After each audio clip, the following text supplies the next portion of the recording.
Buenos días, Álvaro Cedeño y Álvaro Cedeño les saludan en este episodio número 86 de Diálogos con Álvaro Cedeño, un podcast que es en realidad una conversación intergeneracional y que versa sobre temas como la acción humana eficaz, el espíritu emprendedor, la innovación y las políticas públicas. Papá, ¿cómo estás? Muy bien, muy bien. Aquí con mucho ánimo. ¿A dónde estabas hace 50 años? Hace 50, en el 71. ¿Sí? Creo que era gerente del periódico La República, estaba en San José de Costa Rica. Sí. Bueno, con esa plasticidad de tu memoria, entonces podemos tener esta conversación. Ahora ya que sé que funciona. En realidad, la conversación de hoy es una conversación que yo me imagino que si la tuviéramos hace 20 años o hace 50 años o dentro de 20 o dentro de 50, seguiría siendo igual de válida. Vamos a ver si es cierto. Y hoy vamos a conversar sobre el artículo publicado esta semana en la página web alvarocedeno.com. ¿Nos puedes recordar el título del artículo, por favor? Sí, creo que se llama Transformación Económica. Transformación económica, correcto. Entonces, Sí. de lo que trata es de que las empresas, al encadenarse con otras que son exportadoras, pues tienden a elevar y tienen que elevar su eficacia para tener éxito, ¿verdad? Porque ya empiezan a formar parte de un ecosistema cuyo valor se monetiza internacionalmente. Entonces, nosotros lo que queremos es saber qué sucede cuando una empresa se ve confrontada con la necesidad de aumentar su eficacia, ¿verdad? O de ser eficaces, más bien. Esa no es la realidad de todas las empresas. Y aunque lo fuera, no todas tienen la claridad y la conciencia de esa necesidad. Y también, pues obviamente que nosotros lo que queremos es saber a dónde están los beneficios de que una empresa pase a ser proveedora de otra que tiene un mercado global, ¿verdad? O sea, estamos hablando, ¿de qué estamos hablando? De escalabilidad, estamos hablando de ecosistemas de valor, estamos hablando de comercio exterior, estamos hablando de todo un poco. ¿Cómo lo ves? Sí, claro. Sí, sí. Tengo que poner el artículo en antecedentes. Este artículo es una reacción a un ensayo publicado por el doctor Ricardo Monge, presidente de la Academia de Centroamérica. Ricardo ha escrito un artículo sobre transformación económica a raíz de los encadenamientos productivos que surgen cuando una empresa multinacional se instala en el país y empieza a demandar partes, productos en proceso de empresas nacionales. Ese ensayo está en una publicación que lanzó la Academia de Centroamérica la semana pasada. Se llama 10 ensayos sobre reactivación nacional, ¿verdad? A mí me resonó el artículo porque es un fenómeno que poco a poco ha venido ocurriendo en el país. Una empresa multinacional con mercado mundial se instala en Costa Rica y de pronto empieza a demandar ciertas cosas de empresas locales. Y esas empresas locales se ven enfrentadas a la necesidad de transformarse, ¿verdad? Necesidad de transformarse que deberían haber sentido desde antes de que ocurriera esa circunstancia, pero que a mí me parece que no es lo mismo que estar en una empresa donde todos los días decimos, tenemos que transformarnos, la competencia nos obliga a transformarnos. El mercado está cambiando, el mundo está cambiando. Tenemos que hacer algo para elevar nuestro nivel de eficacia. Una cosa es decirlo porque así lo sentimos, y otra forma es decirlo porque un cliente de nivel mundial nos está tocando la puerta diciendo, vea, si usted se ajusta a mis condiciones de calidad, de cumplimiento, de eficacia, etcétera, puede ser nuestro proveedor. Ese incentivo a mí me parece que es tan concreto y tan atractivo que hace que las empresas, no todas, pero que las empresas que tienen éxito en esta conexión en las cadenas de valor, pues reaccionen y se pongan a hacer esa transformación. Me llama la atención esto porque Costa Rica es un excelente ejemplo de lo que sucede cuando viene una primera empresa y pasa por ese proceso que estás hablando de demanda de proveedores para un mercado global o internacional, por lo menos, pero global en último término. Y luego viene otra y otra y otra y se crean clústeres, ¿verdad? Sí. Y estos clústeres en realidad no operan como un ecosistema, porque un ecosistema sería si entre ellas se crearan mutuo valor, pero esa no es la realidad todavía. Lo que sí es cierto es que cada una crea su propio ecosistema donde hay proveedores de quienes se demanda cada vez mayor calidad, incluso certificaciones en la calidad de lo que producen. Y no solo en términos de bienes, nos hemos adentrado de una manera acelerada en la industria de servicios para la exportación y de servicios digitales para la exportación. Es importante hacer ver que el surgimiento de estos dispositivos le dio a países como Costa Rica un revestimiento, podríamos imaginarlo como una membrana industrial, donde antes lo que había era manufactura y exportación de bienes. Y de repente, con la digitalización acelerada, empezó a surgir la necesidad de las mismas empresas de adquirir servicios por medio de proveeduría, pero también la posibilidad de exportar servicios dentro de esa economía digital que, digamos, si vamos contando el tiempo desde que surgieron los teléfonos inteligentes, ya es una industria que tiene 14 años de existir. No podríamos denominarlo como una industria naciente.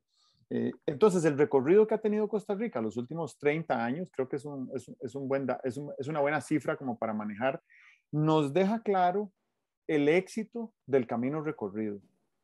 Y a mí me gustaría ser un poco provocador y pensar cuáles son los desafíos que todavía están por delante, porque todavía falta mucho por hacer, ¿verdad? Y el mundo ha cambiado también. Hoy en día, los beneficios fiscales de las zonas francas ya no son un factor diferenciador de la competitividad de un país, que por algún momento lo fue. Por dicha hicimos la tarea temprano, porque ahora un factor diferenciador de esa competitividad es el talento humano, que creo que siempre lo ha sido, pero también la posibilidad de que haya múltiples empresas de la misma industria juntas. Eso creo que tiene valor para las empresas. Prefieren estar aquí. Una empresa de dispositivos médicos prefiere invertir en Costa Rica, donde hay otras 127, que irse a invertir a un país donde van a ser la primera, ¿verdad?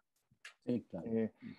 Y también quiero ser provocador en otro sentido, porque nosotros en estos 30 años hemos evolucionado desde una industria de maquila textil para la exportación a una industria mucho más sofisticada, mucho más automatizada, pero que tiene algunas semejanzas con la maquila, ¿verdad?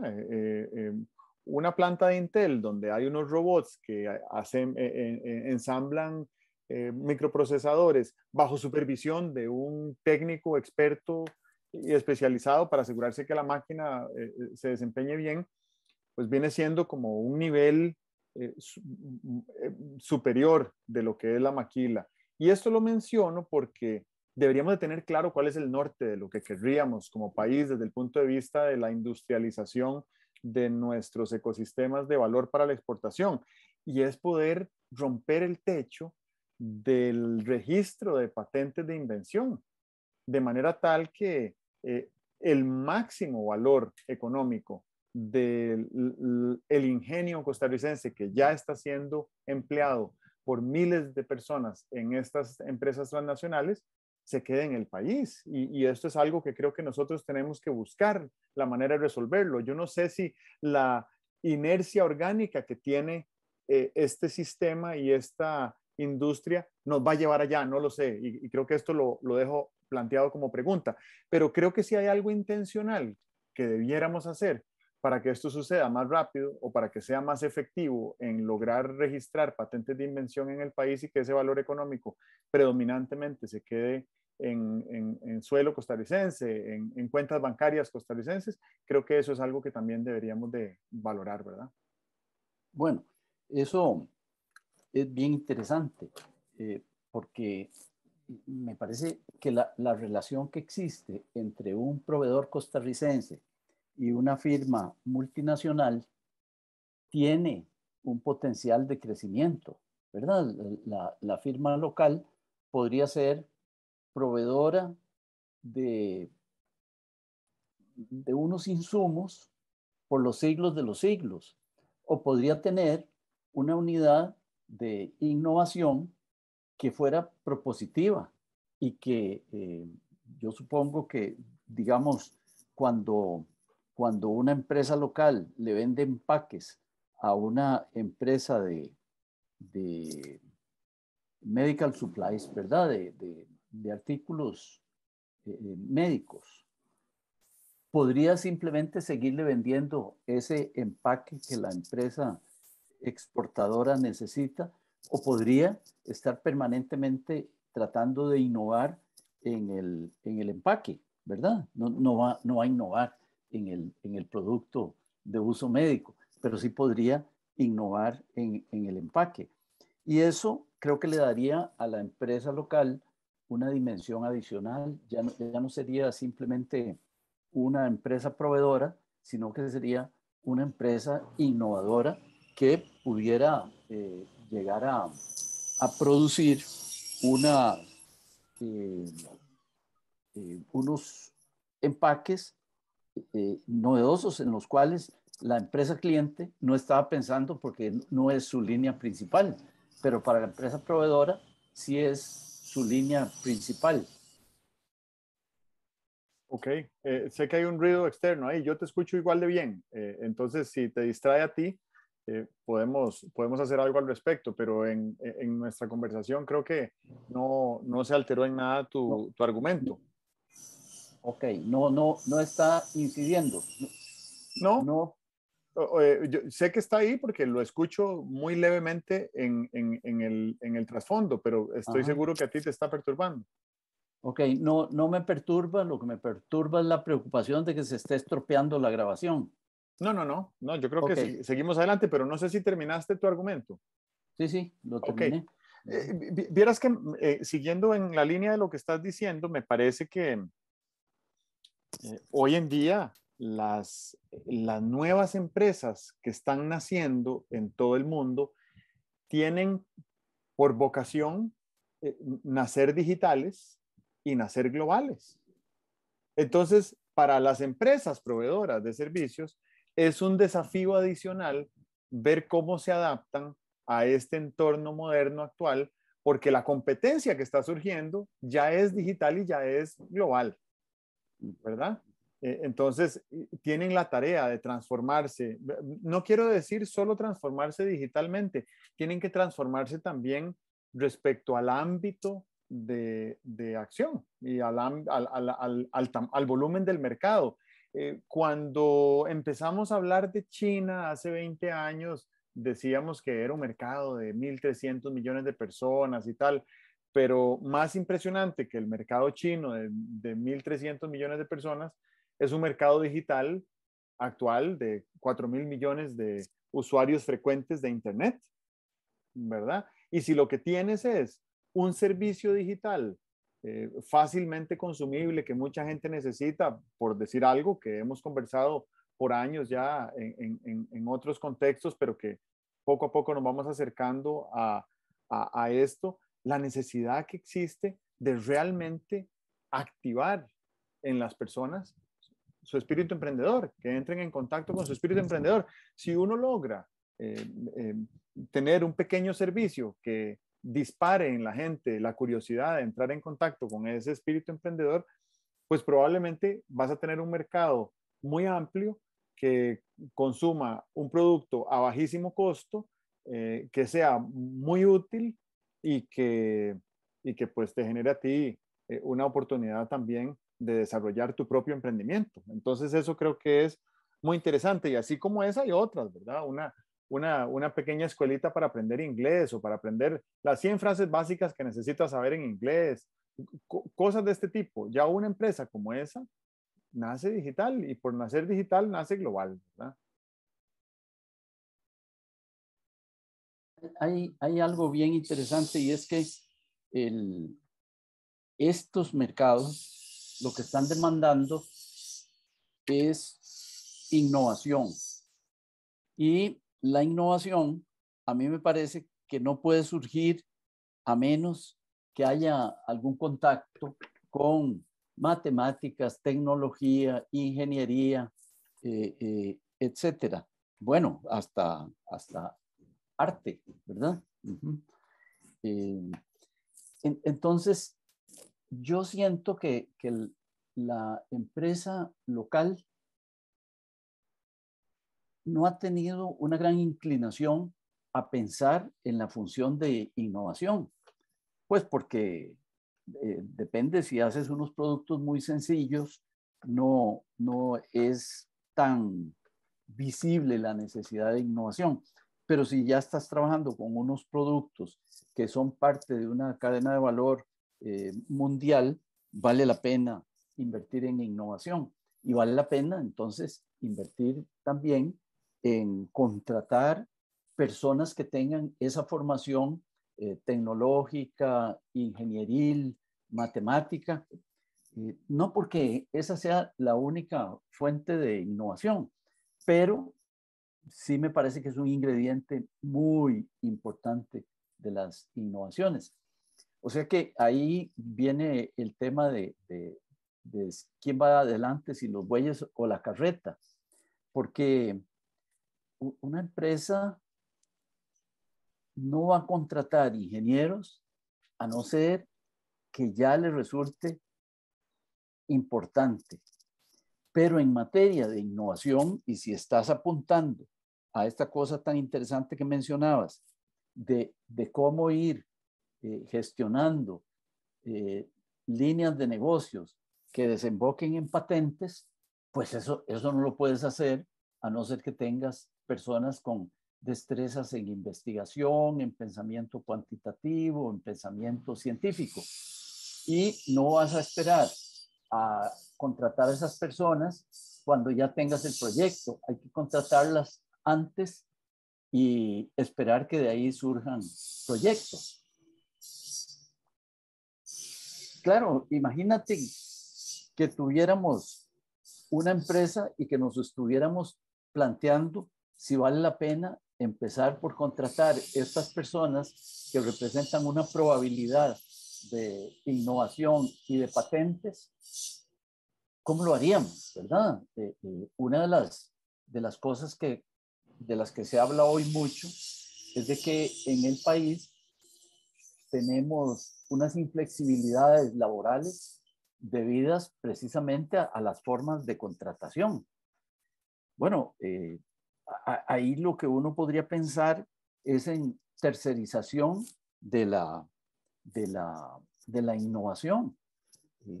Un grupo de muchachos organizan una empresa que es innovadora, no innovadora sobre todo, pero es innovadora sobre una determinada línea de productos y contratan con empresas existentes esfuerzos de innovación, desde luego con una determinada regulación de los derechos de propiedad de lo que salga de ahí, ¿verdad?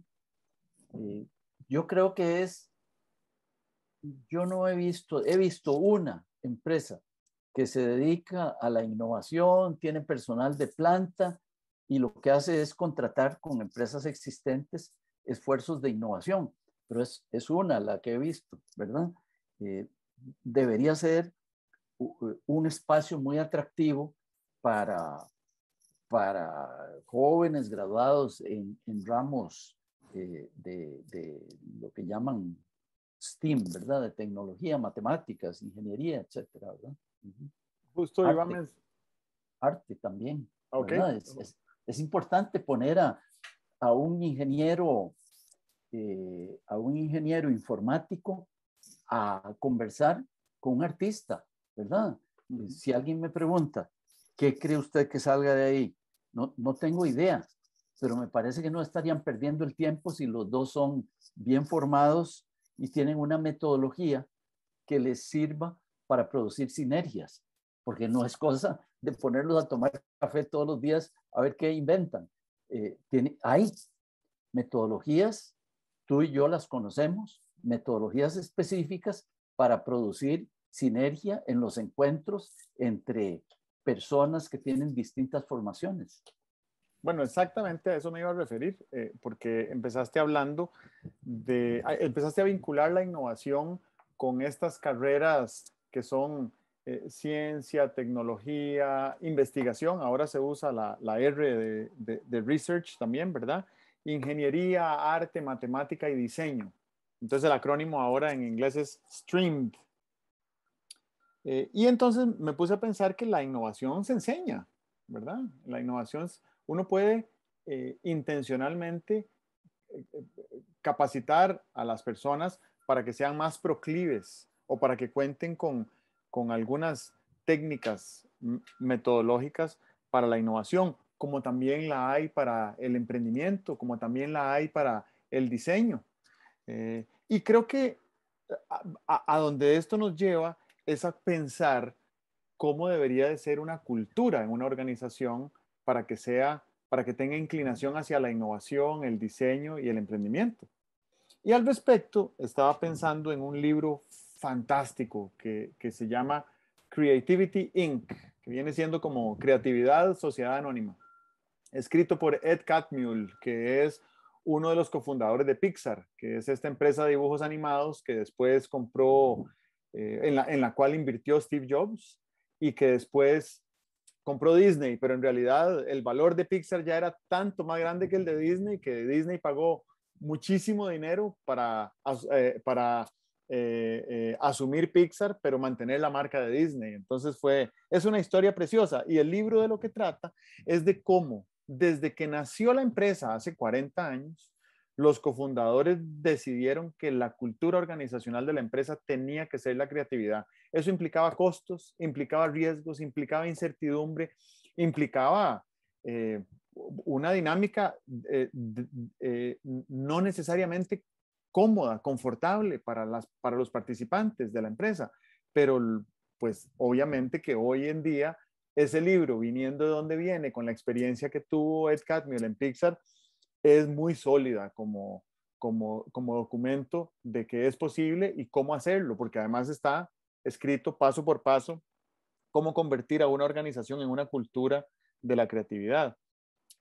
Otra cosa que me surgió cuando estaba leyendo tu artículo es que,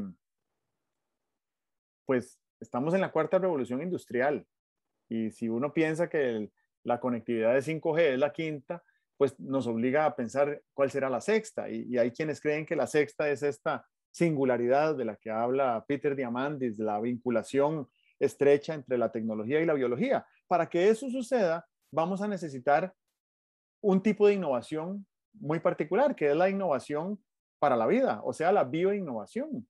Y soy de la tesis de que las comunidades que tienen mayor cercanía, con mayor diversidad biológica, tienen más acceso a más información que pueda inspirar o que pueda ser mimetizada, ¿verdad? Imitada para introducirla en innovaciones tecnológicas. Y eso creo que le da un enorme potencial, en particular a Costa Rica, pero a toda América Latina amplísima biodiversidad que tiene. Y entonces me pongo a pensar, si uno puede enseñar innovación, emprendimiento y diseño, ¿qué deberíamos de enseñar para que esa innovación, ese emprendimiento y ese diseño estuvieran orientados hacia la naturaleza? Lo dejo abierto como pregunta. Creo que podríamos elaborar al respecto, pero prefiero dejarlo abierto como pregunta por ahora. Y lo último es que hablabas de la tercerización de la innovación y te pregunto a ti específicamente si la tercerización serviría como para que una empresa ya constituida o una empresa naciente pudiera tercerizar en otra empresa la consultoría para ayudarse a sí misma a desarrollar una cultura organizacional para la innovación. ¿Cómo te suena? Estás mudo.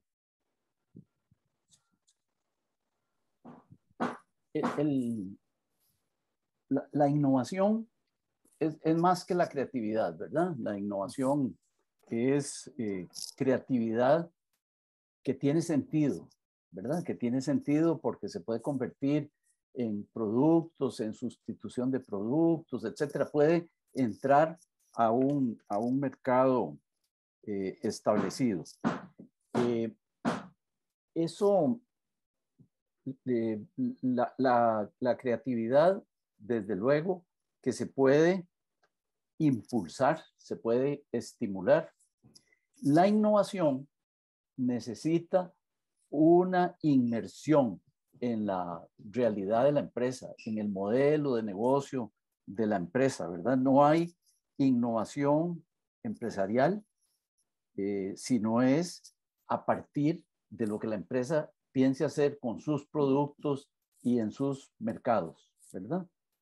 Eso desde luego que es totalmente tercerizable y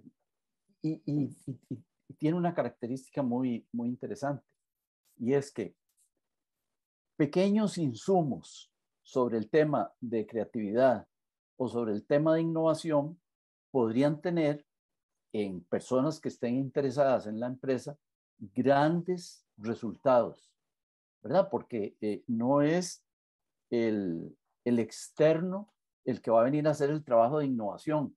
A lo que viene es a estimular, a catalizar el proceso de creatividad y el proceso de innovación.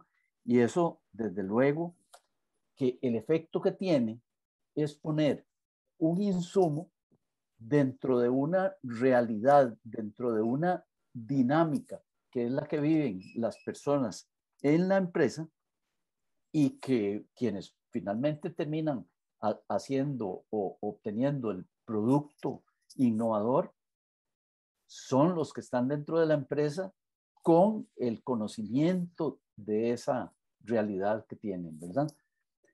Te voy a dar un ejemplo. Dicen que nunca vemos la casa de enfrente a la nuestra, que siempre salimos y no la vemos, simplemente porque es tan invariable que no la vemos. La vemos el día que salimos y le cambiaron el color o le construyeron una segunda planta. Ese día sí la vemos, nunca la vemos. Yo sostengo que en las empresas, en el trabajo habitual, los que lo están desarrollando lo ven muy poco. Están muy inmersos en las tareas, muy inmersos en los procesos. Bueno, lo que hace llamémoslo, una inyección de creatividad o una inyección de innovación es hacer que de pronto los que están metidos en esa realidad de la empresa la vean. Y cuando la ven, desde luego que se les van a ocurrir cosas nuevas, ¿verdad? A mí me parece que ese es el gran impacto de la tercerización de algunos esfuerzos de innovación.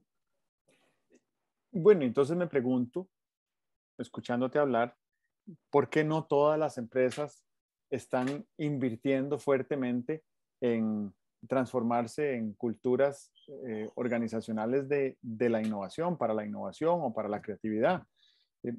Me pregunto cómo funcionará el proceso de toma de decisión gerencial, donde dice, bueno, esto tiene un costo, pero en este momento no puedo asumir este costo y lo pospongo, pero también está posponiendo los beneficios, ¿verdad? Sí, Y qué difícil es tangibilizar beneficios, pues por definición futuros y por definición inciertos y por definición resultado de un cambio de paradigma que es muy difícil de programar. No, podemos programar los costos, pero no podemos programar los beneficios de la innovación, ujú. ¿verdad? Y además existe un riesgo, bajo o alto, pero existe un riesgo al fin de que no surta ningún efecto o incluso de que la empresa fracase, ¿verdad? Cómo se mastica eso? Sí, yo creo que las empresas, bueno, yo sostengo que las empresas son cuasi personales, ¿verdad? Las empresas no son un mecanismo. Hay gente que dice, esta empresa está muy bien organizada, es como un reloj suizo.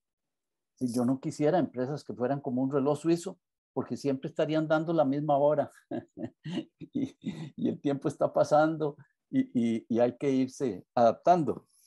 Eh, Creo que las empresas, igual que las personas, tienen su inercia, su atracción por la zona de confort y además las actividades en las empresas son complicadas, ocupan 10, 12 horas de los principales personeros de la empresa, de manera que estando muy ocupados con lo que está ocurriendo, cuesta mucho introducir ese injerto de decir, bueno, ahora vamos a ver qué nos sale en estos próximos 5 años que sea innovador, ¿verdad? Y esa es la gran dificultad, que están muy ocupadas en lo que están haciendo y la mayor parte de las empresas lo que están haciendo les resulta muy rentable. Entonces, ahí hay una primera cosa que es cómo romper esa conexión entre lo que estoy haciendo y los buenos resultados que obtengo para meterle ahí una cuña que sea, hombre, ¿y por qué no piensa en innovación, verdad? ¿Por qué no piensa en el futuro? Es lo mismo, ¿verdad? La empresa que innova es una empresa que le saca ventajas a sus competidores. Hay otras formas de competir, que son las que consumen el tiempo de las empresas. Lo que deberían hacer es razonablemente, ¿verdad? Sin jugarse el patrimonio de la empresa, mantener una actividad innovadora, eh, innovadora, factible, en el sentido de que las aspiraciones de innovación que tenga tienen que tener medida, no puede ser cualquier cosa, ¿verdad? Una empresa de autobuses no podría estar tratando de innovar en combustibles procedentes del hidrógeno, ¿verdad? Pero sí, una empresa de autobuses podría estar revisualizando las rutas o revisualizando la autonomía de los autobuses o revisualizando el diseño de los autobuses internamente, ¿verdad? O sea, que la propuesta de investigación que las empresas deben hacerse tiene que ser factible. No se puede ni intentar innovar, ni se puede investigar sin, sin límites. No se puede investigar a ver qué sale. La investigación tiene que ser sensata y el proceso de innovación también tiene que ser sensato. Eh, Creo que las empresas podrían tener listas de frutas posibles. Las que están muy alto, dejémoslas, pero las que están bajitas y maduras, hombre, valdría la pena invertirles, ¿verdad? En una especie de aplicación del criterio de costo-beneficio de la innovación. Al respecto, me parecen dos cosas y con esto yo termino. La primera es que siento que hay un costo de oportunidad en la información que se consume a nivel de gerencia, ¿verdad? Uno puede consumir mucha información de lo que es relevante esta semana en un contexto doméstico.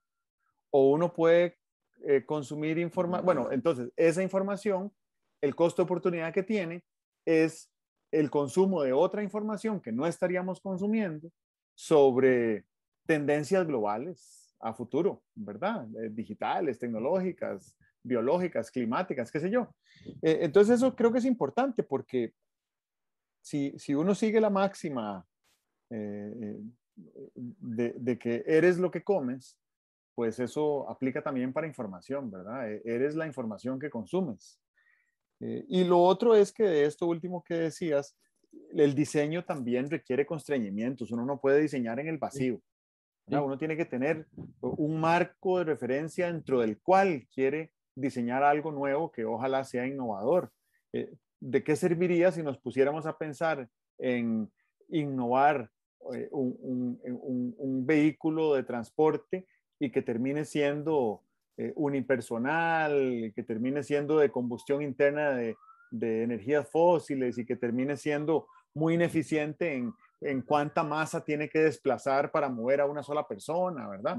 Entonces necesitamos ponerle ciertos constreñimientos a la innovación para que lo que resulte sea, digámoslo en sentido técnico, que sea disruptivo, ¿verdad? Que se salga de lo tradicional que había venido siendo aquello que estamos transformando. Bien, con esto yo me doy por satisfecho. No sé si tienes algo más que aportar. Sí, sí, yo aporto un par de cosas. Una, que las empresas en estos aspectos de innovación es donde son más intensamente humanas, no son un mecanismo. Hay aspiraciones de calidad que se pueden lograr simplemente cambiando el equipo, pero hay aspiraciones, digamos, de innovación que por más que cambies el equipo físico con el que estás produciendo, no vas a lograr hacer más innovación. En esto, la empresa debe reconocerse como un fenómeno humano, desde luego, como un fenómeno humano. Exactamente como un equipo de fútbol, ¿no? Un equipo de fútbol no es un mecanismo, es una organización humana. Bueno, una empresa es una organización humana. Entonces, partiendo de eso, habría que pensar en cuáles son las formas de hacer que los seres humanos que están ahí, los que tienen mayor influencia en lo que se está haciendo y tal, pueden resultar más productivos.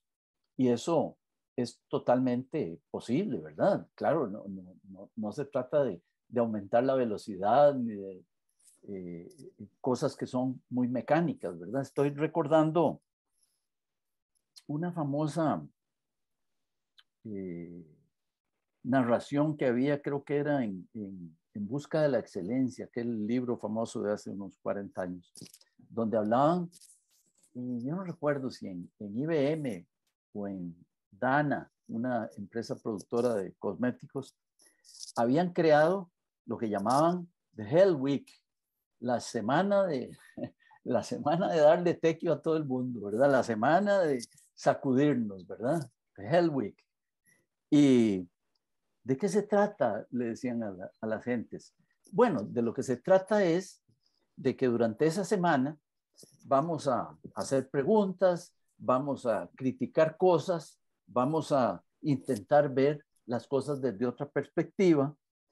Fundamentalmente, lo que vamos a hacer durante esa semana es sacudir el árbol de la organización a ver qué cae, ¿verdad? Y bueno, imagínate lo que sería para una empresa decir, sí, vamos a dedicar 2 días al año a sacudir el árbol de la organización, a sacudirlo críticamente, con método, con perspectiva, a tratar de ver qué cae y que sobre lo cual se pueda innovar, ¿verdad? Pero esto es la dimensión más estrictamente humana de la empresa. Fíjate que grandes esfuerzos que se hacen en la empresa son por elevar la eficiencia, de los que la están operando. Y esto es solo una de las características de la gente, porque además hay otras dimensiones como la innovación, la investigación, la creatividad, donde podríamos estar atizando eso para obtener unos determinados resultados. Muy bien. Bueno, creo que en esa nota podemos terminar esta conversación y nos vemos a la próxima. Muy bien. Bueno, Eso es. que estén muy bien. Hasta luego. Hasta luego.